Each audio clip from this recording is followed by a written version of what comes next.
Assalomu alaykum. Mana bepul darsimga xush kelibsiz. Bu darsda biz NRS sabablari va uni yechimi haqida gaplashamiz. NRS o'zi nima sababdan kelib chiqadi? NRS bu uzluksiz ravishda bolaga bosim, uni qo'rqitish, ichki muhitda o'zini xavfsiz his qilmaganida bo'ladigan kasallik. Har doim ham uni doktorga olib borganingizda, davolatganingizda davolanmaydi. Uni psixologik yechimini berish kerak, uni diagnostika qilish kerak. Farzandingizga kim bosim beryapti, nima bosim beryapti, nimadan qo'rqadi, u irsiymi, nasliy ketyaptimi, har bitta etapni o'rganib chiqish kerak. Men bitta videomni kommentariyasida o'qidim, shunaqa ko'p lecheniya yo'lini yozishgan, kimdir nimadir yedirish kerak degan, tipratgan sho'rva ham qolmagan, limoyaga ham qolmagan, chigirtka deyishgan, qurt deyishgan, ayollar dori yozishni boshlashgan. Bu yechim emas. Ya'ni birovni farzandiga qilgan davosi sizni farzandingizga tushmaydi. U miya faoliyati bilan bo'lishi mumkin, nevrologik kasallik bo'lishi mumkin, irsiy bo'lishi mumkin, qo'rquvdan bo'lishi mumkin, shamollashdan bo'lishi mumkin. Uni oldin tahlil qilishimiz kerak. Agar siz doktorga olib borgansiz, uzluksiz ravishda davolatgansiz, shunda ham yechim bo'lmayapti, shunda ham davolamayapti deysizmi? Albatta uni psixologik yechimini qilish kerak. Ya'ni bola o'zi qo'rqadi, homiladorlik davrida qo'rquvda bo'lgansiz, bosimda bo'lgansiz, oilada kimdir unga bosim beradi. Ya'ni eng yomoni farzandingiz NRS bo'lganda, u NRS bo'lganidan so'ng ota, onasi, uni do'da, buvilar hammani oldida izza qilishadi. Uni uyaltirishadi. Katta bo'lib qolding, hali ham shunaqa qilasan, siyib yot, kamroq suv ich, u qil, bu qil. Bolani juda ham yomon o'ziga bo'lgan ishonchini tushiradi. O'ziga ishonmagan bola hech qachon hayotda o'z o'rnini qo'ya olmaydi. Ya'ni katta bo'lganida u o'z ishini topa olmaydi, jamiyatda o'z o'rnini his qilmaydi. Xuddi aytgandek, bir aybi bor insonlik, ya'ni qo'pol qilib aytganda jamiyatda kimdir o'ldirib qo'ygan qotil qanaqa o'zini his qiladi? Aybdorlik hissi biladi, aybdor insondek yashashni boshlaydi. O'zini pozitsiyasini qo'yib bera olmaydi, kechinmalar bilan bo'lisha olmaydi, yopilib qoladi. Unga qanaqa og'riqli paytligini uni otasi, onasi tushunib unga yordam bermagandan keyin u butun jamiyatdan yopilib qoladi. Ya'ni o'zi psixologik, ruhiy yordamga muhtoj bolani siz urib, urishib, tepib tarbiya berishingiz NRSni battar, yomon, undan ham og'ir kasallik oqibatlariga olib keladi. Farzandingiz o'ziga ishongan bo'lishini, shu kasallikdan qutulishini xohlasangiz, har doim u bilan shug'ullanishingiz kerak. NRS bittada sehrli tayoqchada urib davolangan kasallik emas. Unga sabr kerak, matonat kerak, unga ishonch kerak. Qachon siz o'z farzandingizga ishonsangiz, o'zingizni onaligingizga ishonsangizgina farzandingizga yordam bera olasiz. Nega?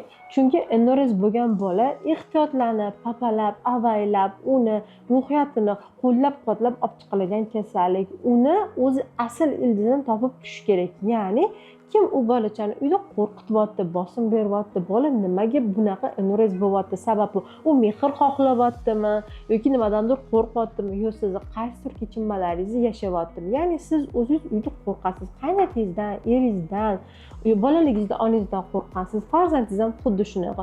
Yoki siz hozir mana hozirgi sharoitingizda er bilan munosabatingiz yaxshi emas, pulsiz, qaynanangiz uydagi tashvishlarga ovora bo'lib qolgansiz deb bolangizga yetarlicha vaqt ajratmayapsiz. Yoki sizga kattalar tomonidan berilgan bosimni, agressiyani faqat shu kichkina bolachadan olasiz. Sevib qo'ygan bolachani urib, urishib, shunaqa yomon qilishadi. Og'ziga o'zini ishtonini tiqib qo'yadimi? Bu yechim emas. Farzand hech qachon qo'rqmasdan mana shu ishni hozir men xohlab qilaman demaydi. U qo'rqqanidan, bilmay qolganidan qiladi. Yana shunaqa holatlar bor-da, shu katta bo'lganda ham ayollar qaynonasi baqirsa, eri yoki ursa turgan joyida sepib qo'yadi. Bu ham bir NRS, bir ko'rish, ya'ni psixik nosog'lomlik, psixikasi buzilgan. U tez travma oladi, u tez jarohatlanadi, u tez buzilib qoladi. Chunki bolalikdagi ehtiyojlari yopilmagan. Bolaligida unga yetarlicha mehr, ishonch, himoya berilmagan. Bola o'zini xavfsiz his qilmaydi, himoyada emasdi biladi va shuning uchun har doim o'zini tanasi reaksiya qilish yoki NRS qiladi yoki tik bo'ladi, agressiya yoki nevroz ko'tarilishi boshlaydi. Farzandingiz har bir kasalligini ildiz tagida unga bo'layotgan, berayotgan tarbiyangiz, muomalangiz, mehringiz, muhabbatingiz yotadi. Xo'p, NRS bo'lgan bola nima tuzalmaydimi? Bir umr shunaqa ketadimi? 19-20 ga chiqsa ham shunaqa yuradimi deganlar uchun javob bor. Yo'q, uni yechimi bor. Yechimi bor. Qanday yechim? u uzluksiz ravishda har doim o'zini mashqlarini qilish, diagnostika qilib, farzand nima qo'rquvga solyapti, nima bosim beryapti, yetishmayotgan e'tiborni olishni o'rganib chiqqanimizdan so'ng farzandingiz o'zini qiladigan mashqlarini, nevrologik, psixologik gimnastikalarni qilib, shu doktor yozgan dorilarni ichib parallel ravishda lecheniya oladigan bo'lsa, yechim bo'ladi va albatta u tuzaladi. Lekin u sizga 2 soatda tuzaladigan yokida 1 oy qanaqadir nimadir dorini uzluksiz ravishda ichib yurganingiz tuzalib qolgan kasallik emas. U bo'ladi. Farzandingiz tuzaladi, lekin hayotda tap qanaqadir stressvoy moment bo'lgan yana qaytalanib qolish ehtimoli bor. Uni tek tugidan yo'qotish uchun biz har doim farzandimizni o'zini ustida ishlashga o'rgatishimiz kerak. U bilan hamisha shug'ullanishimiz kerak. Shu haqida agar sizga ma'lumotlar qiziq bo'lsa, meni kuzatishda davom eting va men sizga ma'lumotlar bilan ulashib boraman. Xo'p, o'zi anoreksiya psixologik qanaqa yechiladi? Aytib o'tgandan keyin diagnostika qilib, uni ildizni o'rgangandan keyin farzandingiz bilan uzluksiz ravishda uni mashqlarini qilib shug'ullanishingiz kerak. Menda bitta konsultatsiya diagnostika bir bolaniki 800 mingdan boshlab 2 milliongacha boradi va uzluksiz ravishda 10 ta terapiya mashqi olib kelish esa katta pullarga aylanib ketadi. Va u lecheniya olib ketgan bolachalar ham vaqt o'tgandan keyin uyda takrorlamagani yoki layoqatsizligi sababli yana qaytadan takrorlab qolish bo'lyapti.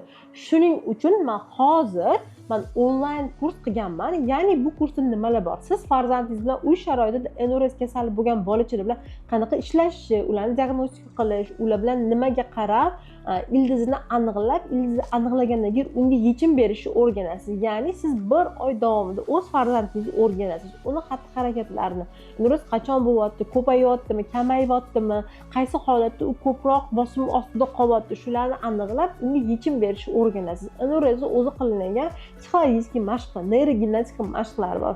Ketma-ketligi bo'yicha berilgan. Uni qo'rquvlarni yopish uchun art terapiyalari, uning ichida sujok mashqlari, tappinglar, barcha manga kelib terapiyada kursimda oladigan barcha mashg'ulotlarni hammasini onlayn qilib, bittagina shu kursimga joylaganman. Bu kursni sotib olganda siz nima qilasiz? Birinchidan vaqtdan yutasiz va sizga bir umrlik material bo'ladi. Uni uzluksiz ravishda 1 yil ichida farzandingiz bilan foydalanib, ishlatib, uzluksiz davom mashq qilib boradigan bo'lsangiz, farzandingiz butun umr bu kasallikdan qutuladi va o'ziga ishongan, o'z kasbini topgan, o'zligini topgan, hayotda qiziqishi bor, o'z hayotda o'z pozitsiyasini qo'yadigan yetuk insonga aylanadi. Ya'ni siz bittagina kurs sotib olganingizda farzandingizga unga qanaqa podxod qilishni o'rganasiz, uni kasalligiga yechim berasiz va kasallik yechilgandan keyin hayot yo'lida o'zini qay darajada qanaqa qo'yib berish pozitsiyasini o'rgatishni o'rganasiz.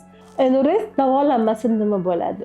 U o'tib ketadigan kasallik emas. U o'zidan o'zi davo topadigan kasallik emas. U farzandingizni miyasida boshqaradigan proses emas. Uni hal qilish kerak, davolash kerak.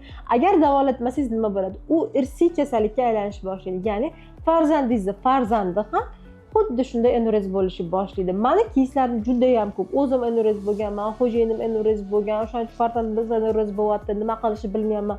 Doktorga olib bordim, davolatdim, tarakan sho'rva ichirdim, ilon sho'rva ichirdim. Juda ham ko'p shunaqa keyslar bor, lekin natijasi yo'q.